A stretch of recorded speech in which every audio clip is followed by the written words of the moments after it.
Si on devait rassembler le meilleur et l'indispensable de ce que nous on propose dans notre formation et dans celle que proposent nos amis français, eh bien qu'est-ce qu'on devrait du coup garder comme une recette idéale?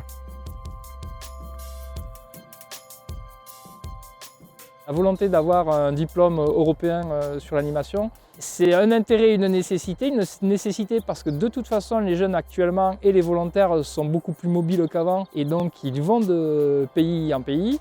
C'est un besoin parce que si on veut construire une Europe des citoyens, il me semble absolument indispensable qu'on passe par l'éducation populaire et un des outils de l'éducation populaire, c'est l'engagement, c'est le volontariat et c'est donc le BAFA.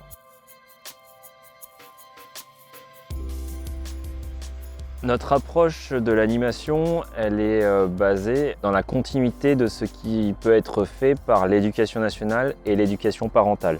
Donc on est là comme un élément supplémentaire dans la construction du jeune et dans sa construction de citoyen.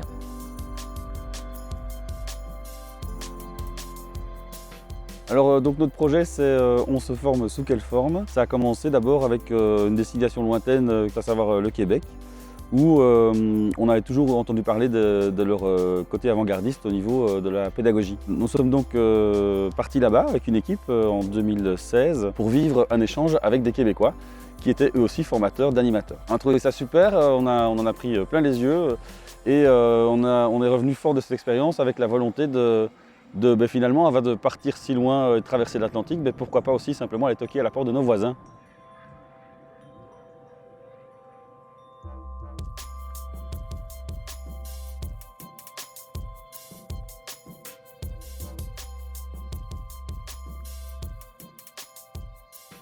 Au début, on était un peu dans le tâtonnement, on ne savait pas trop où on allait et puis c'était important de se dire est-ce qu'on partage les mêmes valeurs, la même éthique? On a beaucoup insisté sur la partie définition pour que chaque pays participant puisse avoir la même notion et le même vocabulaire. Est-ce qu'on met la même chose derrière les mots qu'on utilise, les concepts qu'on utilise? Déjà, on échange beaucoup. On met plein de trucs en commun sur les animations. On parle de la sécurité, on parle de l'évaluation du stagiaire, on parle de plein de choses. On est aussi dans le comparatif de ce qui se fait dans nos deux pays, même en termes de réglementation. C'est quoi les prérogatives en France, en Belgique, et du coup de se dire comment on peut articuler tout ça pour pouvoir répondre en tout cas à cette exigence. On a d'abord creusé cette question-là.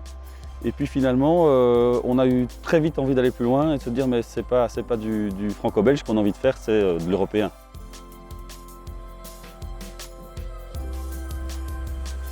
Idéalement, ce projet, il débouche sur la reconnaissance d'un diplôme européen, donc je vais dire transfrontalier, en tout cas qui puisse fonctionner selon idéalement tous les pays européens, voire mondiaux, sait-on jamais. Et au-delà de ça, pour moi, il débouche sur enfin la reconnaissance du statut de volontaire au niveau européen, qui est une forme d'engagement qui, à l'heure actuelle, n'est pas statutairement reconnue par les instances européennes. On peut clairement construire quelque chose ensemble, et ça, c'est beau.